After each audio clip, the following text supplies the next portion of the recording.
你够了，你别打了。你说的没错，我就是忘恩负义，我就是贪图你的美色，我才去提亲的。为什么？因为你除了好看，你什么都没有。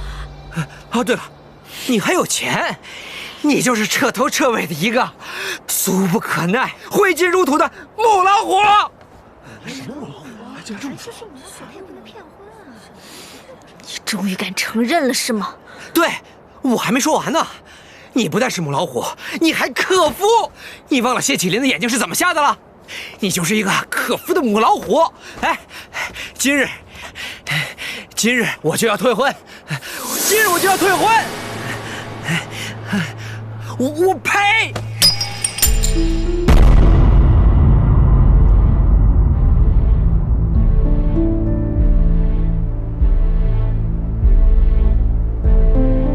你敢砸我爹的玉佩，还敢跟我退婚？啊！要说退婚，也应该是本将军说退婚。你退。沈月，我今日要是不打死你，我就不姓班！别打！别打！救命啊！谋杀亲夫了！谋杀亲夫！救命啊！谋杀亲夫！湘君，救命！你不帮我就算了，还要拦着我收拾这个混蛋！石大人，你来的正好，再晚一点可就要出人命了。石大人，半将军当街杀人，快把他抓起来！湘君，在这儿轮得到你说话吗？啊！当街殴打，当朝探花，石大人是要包庇半将军吗？沈公子所言极是，今日若不将湘君抓起衙门，大业天理何在啊？我大爷还有王法吗？就是啊，就是个混蛋，还有脸说不是吗？没错。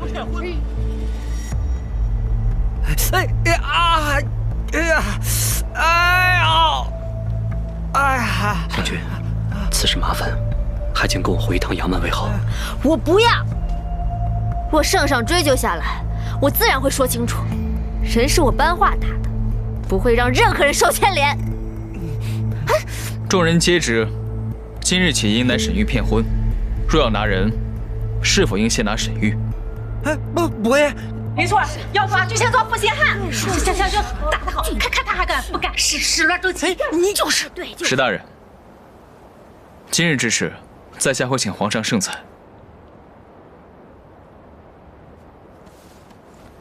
湘君，我们走。石大人，你就这么让人给走了？